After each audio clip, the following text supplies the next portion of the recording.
Si tu sais pas ce que mange un carnivore et que tu veux le savoir, ben aujourd'hui c'est journée partage, une journée dans mon assiette, c'est parti.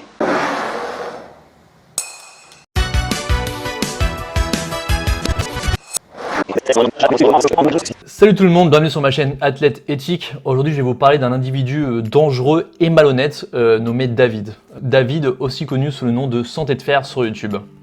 David s'est fait un devoir de mentir à propos du véganisme, de mentir à propos de l'alimentation végétale, mais aussi de mentir à sa communauté sur plein de sujets divers concernant la nutrition. Et d'ailleurs, plus qu'un devoir, mentir à propos du véganisme est devenu pour lui un business, puisqu'il s'est créé une gamme de merch baptisée Jamais Vegan.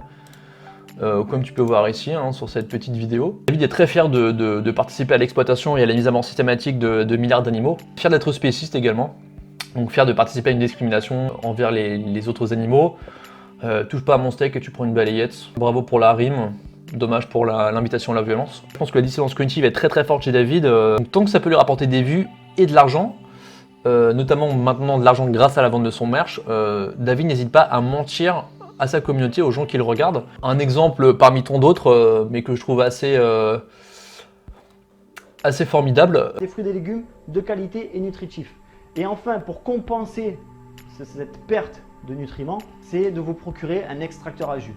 C'est cher, voilà, c'est cher. Je peux vous certifier que investir dans un extracteur à jus, c'est pas du tout de l'argent foutu en l'air. Mais alors, pas du tout.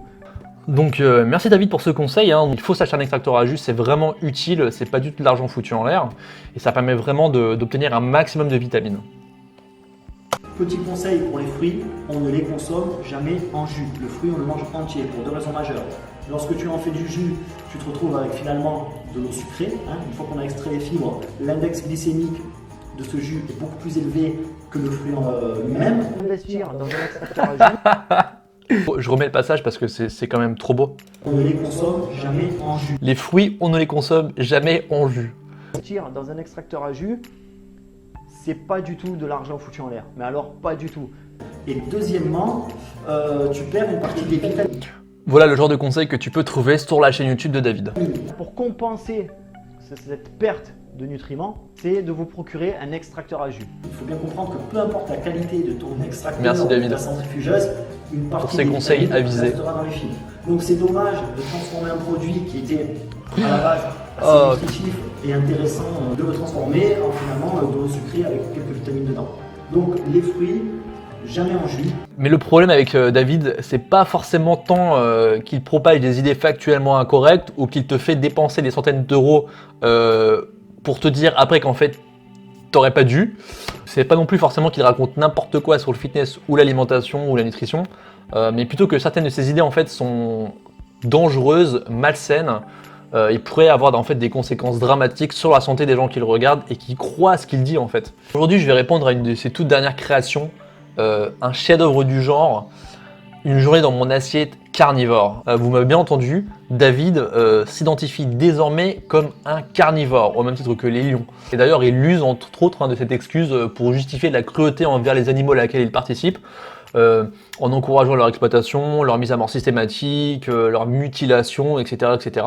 Donc voilà, David s'est récemment mis en tête de ne consommer que des produits d'origine animale, une alimentation 100% à base de chair animale et de produits d'origine animale, sans aucune espèce de considération pour les problèmes d'éthique que ça pose, les problèmes de santé que ça pose. Donc il a complètement exclu de son alimentation les fruits, les légumes, les noix, les céréales, les légumineuses, bref, tout ce qui est végétal, tout ce qui pousse.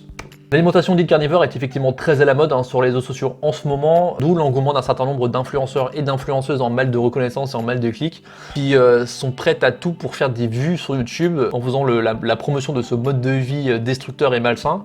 Parce que pour eux, en fait, c'est plus important cette espèce de reconnaissance, d'attention vis-à-vis d'eux, etc., qu'avoir une éthique personnelle. David n'a aucune éthique personnelle. Mais ce qui est marrant, encore une fois, c'est que David se contredit encore une fois. Je vais te laisser regarder la vidéo et on va voir ça. Pilier numéro 1 et pas des moindres, le pilier alimentation. Alors moi, ce que j'aime beaucoup avec le pilier alimentation, c'est qu'en fait, tu as une grande liberté de mouvement, tu as une grande liberté de choix. Tu n'es pas obligé de te cantonner à un régime alimentaire pour être en bonne santé. On a de très bonnes courbes de santé, aussi bien chez les omnivores que chez les végétariens. What? Voire chez les végétaliens. Végétaliens, je connais pas trop le sujet, il faudra que je m'y intéresse, j'avoue. Il ne faut pas être radical, il faut essayer de trouver un juste milieu, un équilibre. Manger le plus varié possible. 5 mois que je suis un régime carnivore, mais 5 mois que je mange quasi exclusivement que des produits d'origine animale. Donc encore une belle contradiction de la part de notre champion. Et c'est pas tout, puisqu'il avait également une vidéo où il parlait de supprimer les catégories d'aliments et pourquoi il ne faut pas supprimer de catégories d'aliments de son alimentation.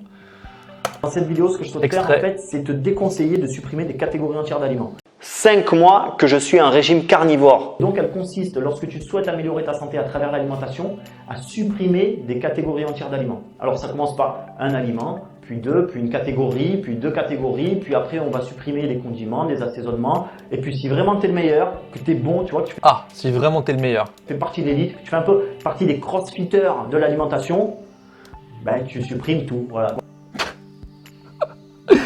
Donc voilà, David, bravo, tu fais désormais partie des crossfitters de l'alimentation, hein, vu que tu as quasiment tout supprimé. Tu mérites une médaille, David. Voilà, c'était pas super compliqué, hein. Juste un peu de bon sens. C'est pas super compliqué, non. Juste un peu de bon sens, effectivement.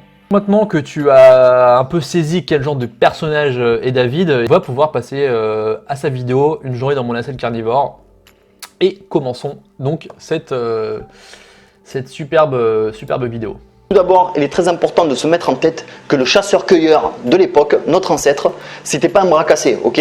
Donc le matin, lui, il déjeunait. Il faisait pas un jeûne intermittent. Un jeûne intermittent, c'est de la famine. Intermittent ou pas intermittent d'ailleurs. Le jeûne, ça n'est rien d'autre que de la famine. Nos ancêtres étaient de très bons chasseurs. La veille, ils s'étaient cassés les reins. Ils avaient fait des clés de bras à des mammouths. Donc quand ils se levaient le matin, ils avaient faim et ils mangeaient. Ils festoyaient parce qu'il y avait une très grande abondance de produits animaux. Donc moi aujourd'hui, en tant que descendant de chasseur-cueilleur, le matin, je mange. Donc on attaque directement avec une affirmation fausse, hein, sans surprise, qui bien entendu n'est validée par aucune source scientifique ou solide, puisque d'après David, opinion personnelle et faits scientifiques semblent équivalents plus ou moins d'un point de vue véracité et solidité argumentaire. Il faut savoir un truc avec David, bien entendu, c'est qu'il ne cite jamais de sources, il ne propose jamais de sources crédibles ou un minimum fiable, il cite jamais d'études scientifiques. En fait, il se contente de donner son opinion sur tout, ou de répéter des trucs qu'il a entendus à droite à gauche, tu vois, comme ça, un petit peu par hasard. Et ce qui est marrant, c'est que David l'a avoué lui-même qu'en fait, tout ce qu'il raconte, c'est du blabla. Il n'y a rien de scientifique. Salut les amis, aujourd'hui une vidéo où je vais vous parler de mon parcours alimentaire. Voilà, préparez-vous une petite boisson. Voilà, c'est de la causerie entre amis, d'accord? C'est pas une vidéo basée sur des trucs scientifiques. Non, c'est pas, voilà, c'est juste du blabla. David, tu me pardonneras, mais moi, le blabla, c'est pas trop mon truc. Je préfère sourcer mes arguments. Et donc, le National Geographic a étudié la chose de près. Et je cite, les chasseurs-cueilleurs obtenaient en général 30% environ de leurs calories annuelles d'animaux, de produits d'origine animale. Seulement 30%. Quant au premier, il y a 12 000 ans, pas plus de 40% à 50%. Et comment faisait-il en temps de pénurie de cadavres d'animaux? Ben, il survivait grâce aux femmes principalement qui récoltaient et stockaient des végétaux. Et d'ailleurs, une grande partie de nos ancêtres avaient une alimentation principalement à base de plantes. Et certaines tribus, comme les Néandertaliens d'Espagne, auraient peut-être même été, d'après certaines fouilles archéologiques, complètement végétaliens. Donc voilà, un début, je dirais, difficile pour David, mais on va voir s'il se rattrape un petit peu par la suite. Alors tout Donc d'abord, voyons le petit déjeuner. 3 bonnes tranches de bacon. Il y en a pour un peu plus d'une centaine de grammes. J'ai pesé. Bon, c'est pas grave, je mettrai ça au montage. Ça va nous apporter de la bonne graisse, d'accord, des acides gras saturés, évidemment, du bon cholestérol parce que toutes nos cellules ont besoin de cholestérol. Et puis après, le A-bloc de vitamine A, vitamine D. Ensuite, 4 œufs. Alors, je le dis tout de suite, ce ne sont pas. Oui, Nougat, je vais te filer à bouffer. Ce ne sont pas des œufs bio parce que sinon le budget il pète. Mais par contre, ce sont des œufs plein air, sans antibiotiques, tout le tralala, avec tout le estampillé, voilà, tu peux y aller. Donc, d'abord le bacon, ensuite les œufs. David commence ici très fort. Hein. Moi, Mario Kart, j'appelle ça un super départ. Honnêtement, Jean-Michel Cohen n'a qu'à bien se tenir. Le bacon de bonne graisse, du bon cholestérol, des bons acides gras saturés, je vous avais prévenu que David était dangereux. Voyons à tout hasard ce que l'OMS nous dit sur le bacon, qui est une viande transformée. Je cite, la consommation de viande transformée provoque le cancer colorectal chez l'homme. Oh, snap. De nombreuses méta-analyses, études de cohorte et essais cliniques dont on retrouve les résultats dans les rapports de l'ANSES nous montrent également un lien de causalité entre la consommation de viande transformée et les cancers. En plus d'une autre association significative entre une augmentation des apports en amines hétérocycliques et en fer héminique, de composés toxiques pour l'homme. Les amines hétérocycliques sont des substances cancérogènes qu'on retrouve notamment dans la chair animale lorsque ces chairs sont cuites à des températures très élevées. En effet, une méta-analyse sur le fer héminique en tant que marqueur de la consommation de viande transformée et de viande rouge montrait une augmentation de 18% du risque de cancer colorectal, hein, ça vient ça aussi de l'ANSES. Je sais pas vous, mais moi commencer la journée avec un petit déjeuner incluant un carcinogène de classe 1A, donc les carcinogènes classés par l'OMS comme classe 1A, ce sont les carcinogènes dont on sait qu'ils causent le cancer, il n'y a pas de doute là-dessus. Personnellement, je m'y risquerais pas trop et je conseillerais pas forcément ça non plus à ma communauté YouTube, quoi, ou aux gens qui peuvent atterrir sur mes vidéos. D'autant que ces tranches de bacon proviennent d'un animal qui a sans doute eu une vie abominable, hein, comme 95% des cochons élevés en France, qui par ailleurs a peut-être, voire sans doute été exterminé dans des chambres à gaz, comme c'est le cas pour 4,5 millions de cochons chaque année en France. Donc pas vraiment de quoi se vanter de ce petit déjeuner. Hein. Pour ces inepties concernant le cholestérol, j'y reviendrai dans quelques instants, mais David semble ignorer totalement le fait. Après, David, c'est vrai, ignore beaucoup de choses, donc je ne veux pas forcément lui en vouloir sur ça en particulier. Mais David donc ignore totalement le fait que si le cholestérol est effectivement nécessaire à l'organisme, le corps humain, et plus précisément le foie, produit lui-même le cholestérol dont l'organisme a besoin. On parle alors de cholestérol endogène, hein, par opposition au cholestérol exogène qui vient d'alimentation. Alors que le mauvais cholestérol, aussi appelé LDL ou lipoprotéines à faible densité, augmente au sein de l'organisme dès lors qu'il y a de consommation de produits d'origine animale, produits laitiers, viande, œufs, tous riches en acides gras saturés et qui, je cite aussi, hein, augmentent le taux de LDL cholestérol, donc le mauvais cholestérol. Et je pense qu'il n'est pas inutile de préciser qu'une consommation exogène de cholestérol contribue à bloquer les artères en favorisant la création de plaques à l'intérieur de celles-ci, hein, un phénomène létal plus connu sous le nom d'athérosclérose. Hein. Une des principales causes de maladies cardiovasculaires qui, je rappelle, constitue la seconde cause de mortalité en France après le cancer avec près de 150 000 morts par an. Donc pour l'instant on est plutôt pas mal, hein, un petit déjeuner qui va nous donner le cancer ou une maladie cardiovasculaire, au moins il te laisse le choix. Merci David. Ce genre de repas, c'est le plein de micronutriments, le plein de graisse et nous, le plein de cholestérol et de plaques dans tes artères. On a besoin de graisse, c'est ça qui va nous apporter de l'énergie pour tenir toute la journée. Merci David pour ce conseil. Donc je pense que là David, pour sa défense, est sur un régime cétogène, donc qui repose exclusivement ou presque sur la consommation de lipides, ce qui permet de mettre le corps dans un état de kétosis, comme disent les Anglais, donc un peu dans l'état de survie. Et dans ce cas-là, effectivement, les lipides donnent l'énergie au corps, et non pas les glucides. Mais c'est quand même intéressant de noter que là où David nous dit aujourd'hui qu'il faut consommer des lipides, des graisses pour avoir de l'énergie, il n'y a pas si longtemps, à ton avis, qu'est-ce qu'il nous disait? Ce genre de repas, c'est le plein de micronutriments, le plein de graisse et nous, on a besoin de graisse. C'est ça qui va nous apporter de l'énergie pour tenir toute la journée. Troisième élément indispensable pour l'énergie, pour avoir du carburant toute la matinée mais qui soit distillé petit à petit, des céréales complètes. Et donc les glucides dont on a besoin comme carburant. On a besoin de graisse, c'est ça qui va nous apporter de l'énergie pour tenir toute la journée. Et donc les glucides dont on a besoin comme carburant, si tu veux un matin plutôt énergique, consomme des céréales complètes. David, s'il te plaît, on a besoin de lipides ou on a besoin de glucides? Arrête de dire constamment un truc et après de dire le contraire parce que tu vois, nous on s'y retrouve plus après. On va finir par croire que tu y connais rien et que tu es un menteur. C'est important de le faire. Toujours un petit peu de sel, alors du gros sel, du vrai sel marin de gros sel, pour ajouter un peu de sodium. Pourquoi? Eh bien, essentiellement parce que nos ancêtres, lorsqu'ils chassaient un animal, ils le mangeaient sur l'instant et les viandes étaient encore gorgées de sang et ils buvaient également beaucoup de sang. Et il y a beaucoup de d'iode dans le sang, donc c'est bien de compenser parce qu'aujourd'hui la viande qu'on a en supermarché ou en boucherie, c'est de la viande qui a reposé, qui a maturé et il n'y a plus de sang à l'intérieur. Donc un petit peu de gros sel, du sel de qualité naturel et puis ça fait l'affaire. Donc maintenant, David nous invite à rajouter du sel à son plat pour augmenter la quantité de sodium ou d'iode. En fait, on ne sait pas trop. Et lui non plus d'ailleurs, puisqu'il semble même croire, d'après la tournure un peu chaotique de sa phrase, de son propos, que iode et sodium sont la même chose. Je sais pas, encore une fois, je pense que son cerveau a fait un salto arrière. Ce qui est certain, ce qui est sûr, c'est qu'il a encore une fois lourdement tort. Puisque premièrement, ces 100 grammes de bacon contiennent déjà à eux seuls 1700 mg de sodium, ce qui s'approche dangereusement dès le petit déjeuner. Et ce sans même compter le sel qu'il a ajouté ensuite, de la limite maximale conseillée par l'OMS, sous peine d'augmenter l'hypertension artérielle et donc d'accroître le risque de maladies cardiovasculaires. Et deuxièmement, le sel contient de l'ode lorsqu'il est iodé, David, c'est-à-dire lorsqu'il n'est pas à son état naturel, mais enrichi en iode, de façon à réduire les carences en iode. Voilà. Sans transition, on enchaîne. Ils se sont fait choper parce que la plupart des influenceurs véganes, ils sont pas vraiment véganes.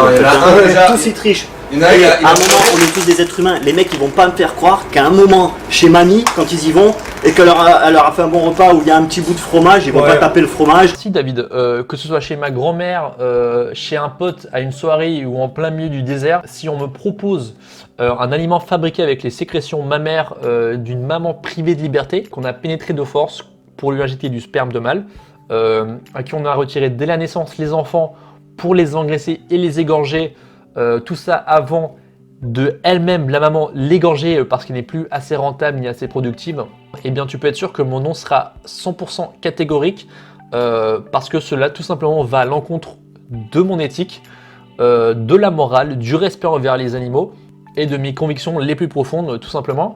Mais toi, comme tes convictions sont plutôt d'encourager la mise à mort et l'exploitation et la torture des animaux autres que les êtres humains, quoique apparemment, vu les conseils nutritionnels que tu donnes aux gens, il semble que tu aies aussi la haine contre l'être humain, puisque tu l'encourages à choper des maladies cardiovasculaires, du diabète de type 2 ou encore des cancers. Mais comme tu as un chat, je me dis, il y a peut-être encore un peu d'espoir, tu vois. Ta dissonance cognitive qui est très très très forte chez toi, plus que la plupart des gens, va peut-être finir par s'effondrer et tu finiras par te rendre compte qu'en fait, tous les animaux ont le même droit au respect que ton chat. Un an, il était pas bien. Et ça faisait 3 ans, 4 ans qu'il était vegan. Depuis un an, il est pas bien en fait. Et en fait, ils se sont aperçus qu'il était en dépression. Mais la dépression, elle sortait d'où? Parce qu'il n'avait plus d'apport de viande, que ce soit même poisson. Alors, il faut savoir, il y a des études qui ont été faites sur les végétariens et les véganes. Ils sont beaucoup plus sujets à la dépression que les gens qui mangent des produits animaux. Mais parce qu'on en a besoin. À un moment, il faut arrêter de lutter contre soi. Quoi. David, il faut vraiment que tu arrêtes de répéter en fait bêtement les choses que tu entends ou que tu lis à droite à gauche, sans fact-checker les sources. Parce que cette étude, figure-toi, concluait que l'association entre les régimes végétariens et les dépressions n'avait en vérité pas de lien avec l'exclusion des produits d'origine animale, mais avec l'exclusion de n'importe quel type d'aliment. C'est-à-dire que ça peut aussi marcher pour les gens comme toi, qui prennent une alimentation carnivore. Ces gens-là aussi sont plus sujets à avoir des dépressions, etc., etc. Alors, le repas du midi, bœuf, plus particulièrement de la basse-côte. Alors, la basse-côte, pourquoi? Pour plusieurs raisons. Tout d'abord, déjà parce que c'est un morceau de bœuf qui est vraiment pas cher, donc ça permet de limiter le budget dépenses bouffe. C'est pas anodin, ça coûte un bras quand même. Et la deuxième raison, c'est que c'est une viande très grasse. Près de 70% de cette viande, c'est... Alors toi, ça te coûte peut-être un bras d'acheter ça, mais figure-toi que l'animal qui est mort, lui, ça va coûter plus qu'un bras, ça lui a coûté la vie.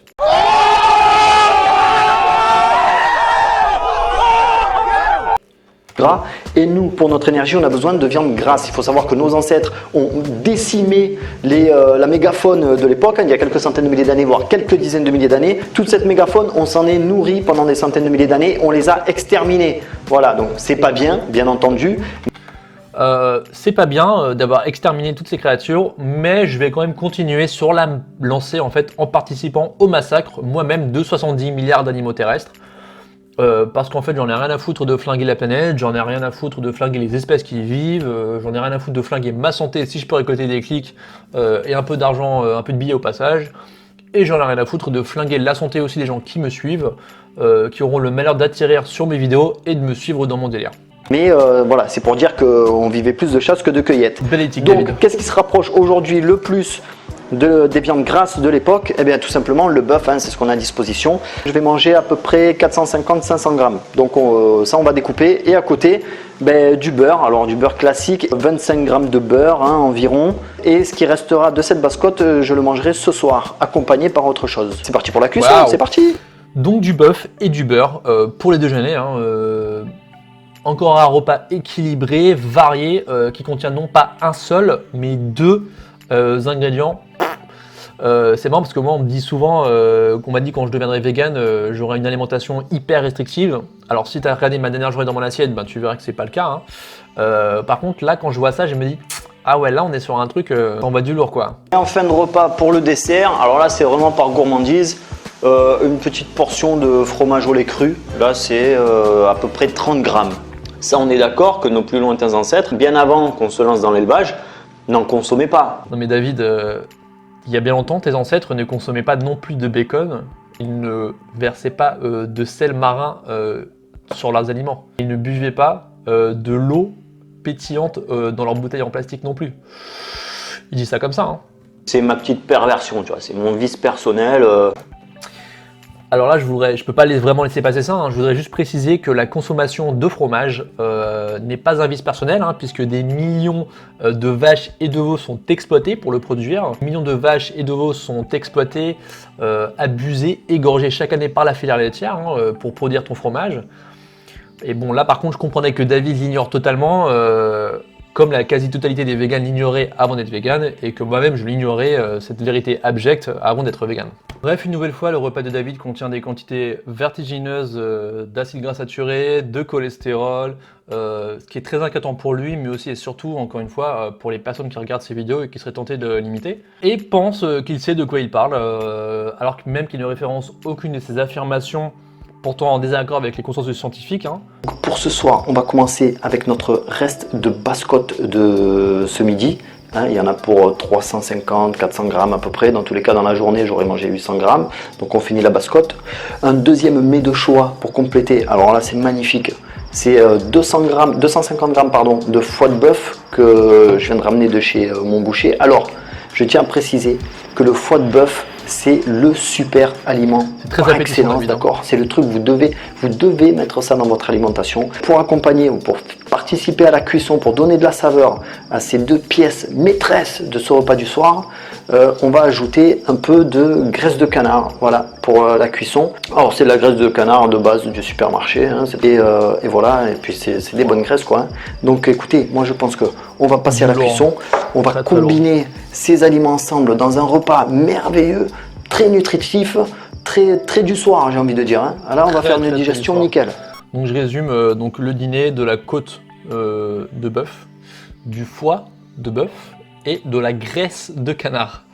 Donc voilà encore une fois un repas varié, un combo gagnant, hein, respectueux de la nature, respectueux des animaux et respectueux, vraiment respectueux de tes artères David. 38 grammes d'acides gras saturés d'origine animale, 3,6 grammes d'acides gras trans et 1300 mg de cholestérol, ce qui correspond en un seul repas à 4 fois la dose maximale de cholestérol recommandée par l'OMS. Là on va faire une digestion nickel. Par contre sur une journée à zéro fibre, on va faire une digestion nickel. Sur une journée à zéro fibre David, tu vas pas nous faire croire que tu vas digérer au calme toute cette merde que tu as ingérée. Puisque justement, je cite, les fibres ont un rôle protecteur contre la constipation, les hémorroïdes, le reflux gastro-œsophagien et les diverticules, et j'en passe. Oh my god. J'ai failli prendre un foie de veau, mais il était un peu cher. Voilà, c'est vrai. Donc voilà, David aime bien aussi, encore une fois, lancer des petites vannes comme ça, complètement en fait irrespectueuses des animaux, irrespectueuses des gens qui ont une éthique et qui ont une sensibilité par rapport aux animaux. Et je pense que David n'a jamais mis les pieds dans un abattoir, qui n'a jamais été aspergé de sang des animaux qu'on égorge, alors qu'ils se débattent et tentent de s'enfuir. David s'amuse de la souffrance des animaux, de ce qu'on leur inflige, et notamment les veaux, qui sont des enfants qui sont parmi les êtres les plus innocents qui soient. Donc David, voilà quoi. Pour conclure la vidéo, je dirais que ça va. Je pense qu'on a fait un très bon apport calorique. On a fait un très bon apport en micronutriments variés et vraiment en quantité. Bien sûr qu'au niveau des quantités, on est pas mal. Hein, sur quantité de cholestérol, acides gras saturés, etc. Je pense qu'on va être bien, mais t'inquiète pas, on va regarder ça en détail après. Mais à mon avis, on est bien. Donc, voyons un peu le bilan de cette journée dans mon assiette carnivore, mon cher David. Donc tu as atteint un score de 3800 calories, ce qui est énorme et à mon avis bien plus que ce dont tu as besoin, même en tant que sportif, qui fait de la musculation. Après, j'ai pas ton poids, ta taille, etc. Donc c'est dur pour moi de dire, mais à mon avis 3800 calories, t'es quand même au-dessus de ce dont tu as besoin, hein, on va pas se mentir. 16 grammes de glucides et 0 grammes de fibres. Alors évidemment, puisque les fibres on les retrouve que dans les végétaux, donc là vraiment un score de game over, tu vois, qui pique. 245 grammes de lipides, dont 100 grammes d'acide gras saturé. Enfin là c'est du grand n'importe quoi. 8 grammes d'acide trans et quasiment 2500 mg de cholestérol. Donc des chiffres en fait absolument stratosphériques, hein, qu'on pourrait presque qualifier de suicidaires en fait. Et enfin 350 grammes de protéines. Là aussi un nombre en fait complètement insensé et ridicule. Là par contre je peux affirmer avec certitude, parfaite certitude, que 350 grammes de protéines pour toi, même sans avoir ta taille, ton poids, etc. Je sais que c'est beaucoup trop. C'est bien plus que ce dont tu n'as besoin, même si tu faisais de la musculation de manière intense et que tu faisais des sports de force en compétition. 350 grammes de protéines en une journée, c'est beaucoup trop pour toi. Et par ailleurs, hein, le consensus scientifique établit à environ 1,6 g de protéines par kilogramme de poids de corps, le ratio optimal en fait pour construire de la masse musculaire chez les sportifs pratiquant notamment les sports de force et la musculation. Et vraiment la limite maximale, on est sur environ du 2,2 g.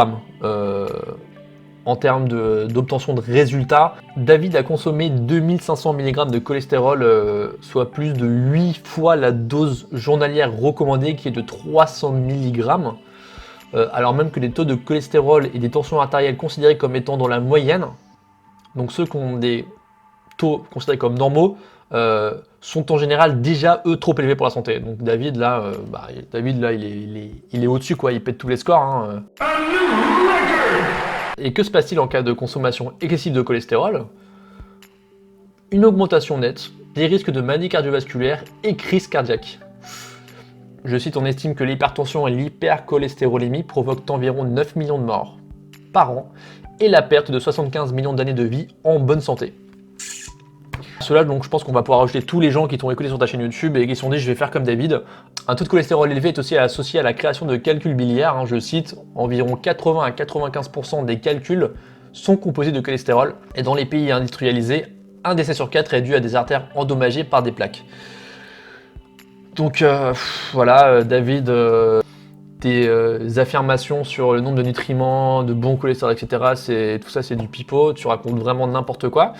Et en plus, t'es dangereux. Comme je l'ai dit auparavant, notre corps fabrique tout le cholestérol dont nous avons besoin, sauf chez de très rares personnes qui effectivement sont atteintes d'un syndrome particulier. Il est prouvé qu'une alimentation riche en plantes et pauvre en produits animaux est associée à un risque diminué de maladies cardiovasculaires et de morbidité. Mais aussi qu'une alimentation végétalienne est associée à un meilleur profil cardio-métabolique, incluant un IMC+1, une diminution de l'hypoprotéine à faible densité, donc le cholestérol LDL, le mauvais cholestérol, une meilleure pression artérielle, une diminution des triglycérides. Voilà, maintenant je pense qu'on a assez parlé du cholestérol, hein, j'ai complètement débunké David là-dessus. David a consommé 100 grammes de graisse saturée, bravo David, soit une quantité très élevée qui dépasse là aussi de loin les recommandations nutritionnelles qui se situent généralement aux alentours de 5% de l'apport calorique total, soit un maximum de 13 à 14 grammes pour un apport de 2000 kcal. La consommation d'acides gras saturés, d'origine animale ou végétale, transformée est associée à un risque accru de développer des maladies cardiovasculaires ainsi qu'une élévation du taux plasmatique de cholestérol LDL, le mauvais cholestérol, et total. Alors là, certes, ça marche aussi pour si tu consommes par exemple des choses comme l'huile de palme ou l'huile de coco. A priori, ça serait ces huiles végétales extrêmement riches en acides gras saturés augmenteraient, d'après certaines études, le taux de cholestérol LDL plasmatique. Et par ailleurs, pensez que les 32 mg de fer consommés dans sa journée sont un point fort, puisqu'il explose la recommandation journalière en fer. Malheureusement, David, je suis désolé de te casser un peu ton délire, mais il n'en est rien, puisque le fer héminique, c'est-à-dire le fer contenu dans les produits d'origine animale, hein. Le fer héminique est associé, et oui, en cas d'excès d'apport, à une augmentation de l'incidence de maladies cardiovasculaires, de cancer digestif et de diabète de type 2. Donc là, en fait, le fer héminique est certes plus facilement absorbé par l'organisme, mais cela en fait joue très rapidement en sa défaveur puisque l'organisme ne parvient pas à réguler des taux de fer circulants, ce qui provoque un stress oxydatif important. Et qu'est-ce qui permet de lutter contre le stress oxydatif? Les antioxydants. Où on trouve les antioxydants? Dans les végétaux. Donc là encore, David, à mon avis, t'étais un peu dans la merde. Mais du coup, d'où l'utilité de diminuer autant que possible la consommation de produits d'origine animale et d'augmenter celle de végétaux qui sont riches en fer, comme les légumineuses par exemple. David est également déficient en fibres. David a des carences, bien sûr. David a des grosses carences, mais notamment grosses carences en fibres. Forcément, celle-ci n'existe que dans les végétaux. Une carence qu'il risque de payer au prix très fort. Et pas seulement aux toilettes à chaque fois qu'il va essayer d'en couler un, puisque sans fibres, constipation, etc. Hémorroïdes, tout ça, bon, c'est pas très joli, on va pas trop rentrer dans les détails. Donc, puisque les effets bénéfiques des fibres, outre que ses propriétés de digestion, sont nombreux et universellement reconnus par la science. Une réduction du risque associé à la consommation des fibres élémentaires pour les maladies cardiovasculaires, le diabète de type 2 et les cancers du côlon, du rectum et du sein. Et si la consommation de viande transformée comme le bacon, la charcuterie ou encore le jambon est associée à un risque accru de développer un cancer colorectal, comme on l'a vu, eh bien les fibres sont reconnues pour la capacité de prévenir ce type de cancer. Et elles diminuent également très explicitement le cholestérol plasmatique. Donc voilà, pour toutes ces raisons, adopter une alimentation carnivore comme David n'est pas téméraire, c'est en vérité suicidaire. Petite note sur l'impact écologique de l'alimentation de David. Même si ça n'est plus un secret aujourd'hui, les derniers rapports des Nations Unies stipulent une fois de plus qu'un produit comme la viande rouge demeure le plus inefficace en termes d'émissions de gaz à effet de serre par kilogramme de protéines produits. Et plusieurs revues systématiques de la littérature sur les impacts environnementaux de l'alimentation humaine ont conclu qu'une consommation élevée de produits animaux est associée, sans surprise, à un impact plus grand, alors qu'une consommation plus végétale est associée à un risque, un impact moins grand sur l'environnement. Que la viande, parfois précisée comme étant la chair de ruminants, principalement le bétail, était constamment identifié comme étant définitivement l'aliment ayant le pire impact sur l'environnement, que l'on parle d'émissions de gaz à effet de serre ou d'utilisation des terres. Donc voilà pour cette réponse à la vidéo de David, une journée dans mon assiette carnivore. Je pense que maintenant tu as vu quel genre de personne est David, quelqu'un qui n'hésite pas à mentir, qui n'hésite pas à raconter n'importe quoi, qui n'hésite pas à aller dans des extrêmes absurdes, tout ça pour en fait récolter des clics et se faire de la thune. Alors je sais pas s'il sera jamais vegan, ce dont je suis sûr en tout cas c'est qu'il ne sera pas carnivore toute sa vie. Je suis prêt à parier tout ce que vous voulez que d'ici quelques semaines, quelques mois ou peut-être quelques années, qui nous balancera une vidéo pour expliquer pourquoi il est plus carnivore. Je pense qu'il ment en vérité à l'heure actuelle et qu'il sait très bien que c'est pas quelque chose qu'il peut faire durer sur le long terme. Je pense qu'il est pas bête à ce point-là, quoique j'en sais rien.